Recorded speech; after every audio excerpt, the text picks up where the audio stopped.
Huwag pansinin ang video. Ipaglaban nyo lang ang dapat nyong ipaglaban. Tandaan ang aking rubrics. Ha? Paglaban ninyo ang inyong panig. Sige, Jupiter. Handa na ba tayo lahat? Handa po! Tahimik lang ha. Huwag masyado maingay dahil may nag-observe. Pagpatak ng 3:56 ay matatapos na ang inyong debate.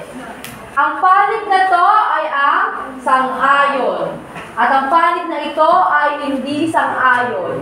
Ang kanilang paglalabanan sa araw na ito ay kung sang-ayon ka ba sa face-to-face kahit may virus pa. Tama ba? Oo. Sige. Ang inyong 5 minuto ay magsisimula na. Topic pala tayo. Sige. Ulitin natin. Bawat leader. O siya sila dalawa na Villeka at Manzano. Kung sino muna haatake niya? Kabagsak.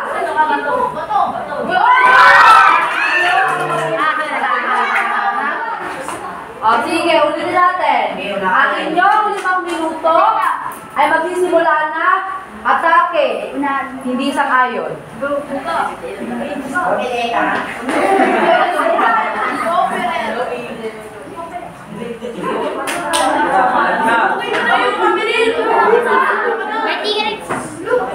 Ang ingay ha?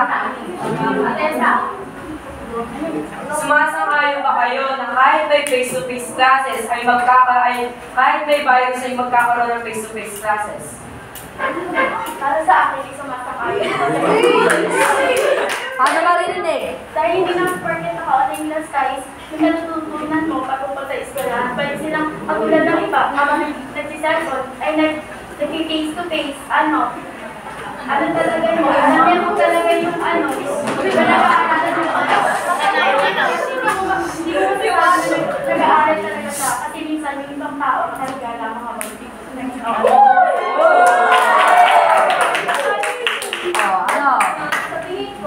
habang ang focus lang natin is yung pag-aaral ng mga bata.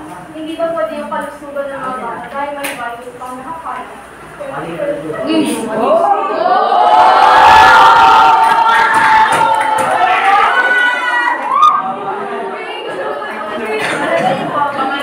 Di natin marinig.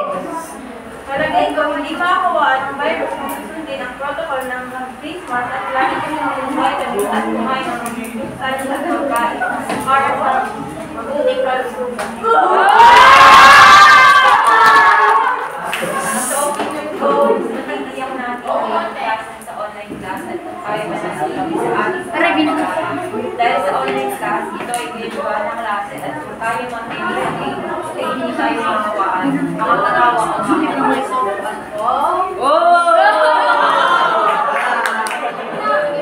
Ang mga lalaki sa likod, wala kang atake. Ready! Sa tingin ko, hindi lahat ng mag-aaral ay may sapat na access o teknolohiya para sa tipong online learning. Ang FLS Plus ay isang alternatibo para sa kanila.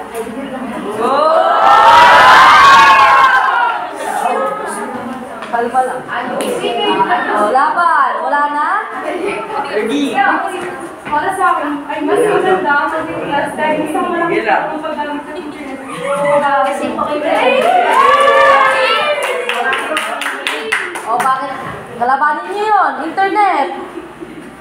para sa akin, madali ang pag-iintindi sa mga leksyon at pagkakaroon ng mga bagong kaalaman dahil sa mga estudyante hindi nga masabay kapag hindi mo isipin sa dahilan na walang silang gadget na gagamitin o walang signal o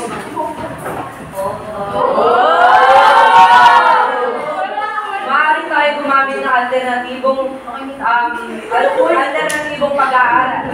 Meron po itong online class, modular, and then blended learning. Ako na naman kasi is yung kalusugan ng mga katawan ng isang tao. At kulang rin ang pasilidad sa isang kwarto kung tayo magso-social distancing. Lahat ng mga mag-aaral at guro ay maaaring mahawaan.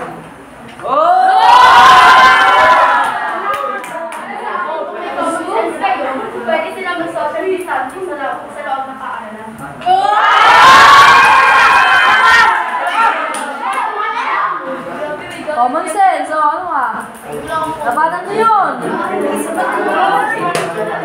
Yung mga nasa likod dyan.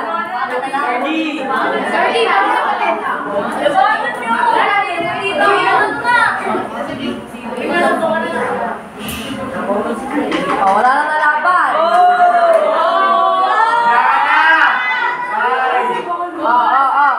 Kung hindi kaya ng online classes, pwede na mag-modular or mag-homeschool. Meron naman tayo mga kakilala na mas nakakatanda sa atin na magtuturo sa atin sa mga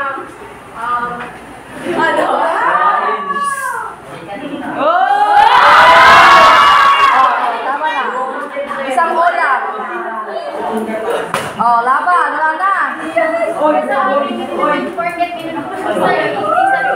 Lagi ka na lang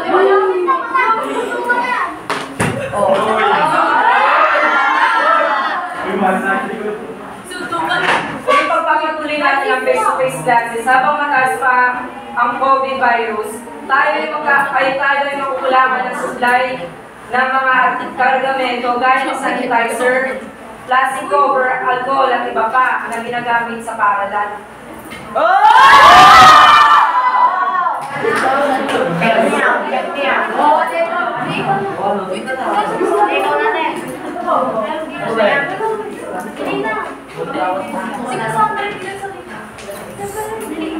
Wala na?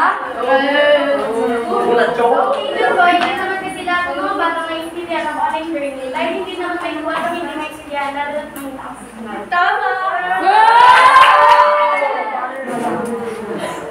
Para sa akin, maaari tayo gumamit ng blended learning or modular classes. Hindi mahalaga ang cellphone kundi ang kaisipan at saka pwede tayo magtulong sa mga nakakatanda sa atin. Isa na lang mula rito. Tapusin mo na. Ay maaari dito magindaan. Para sa mag-aaral na lang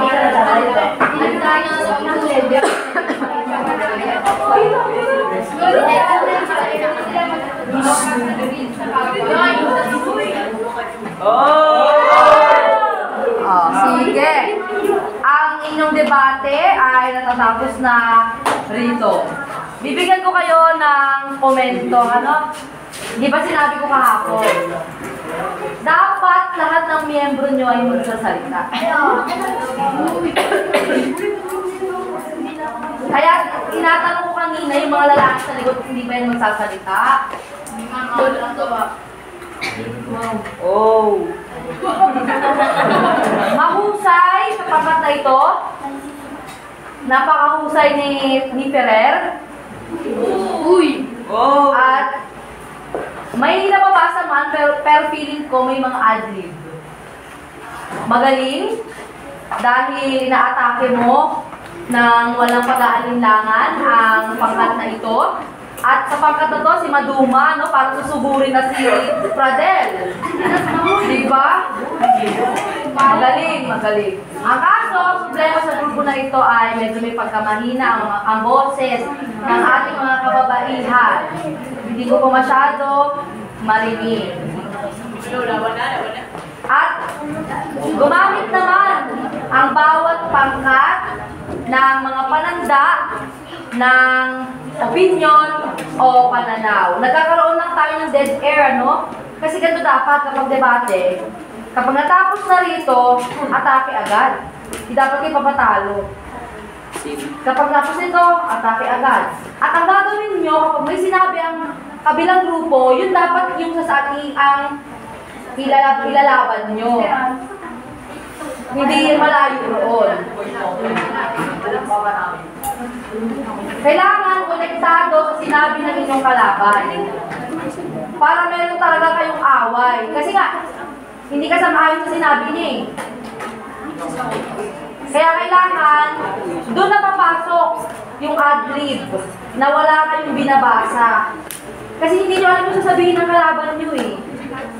Kaya hindi nyo dapat binabasa. Kasi dapat magmumula na yon sa inyong sariling pananaw mula sa atake ibinigay ng inyong kalaban.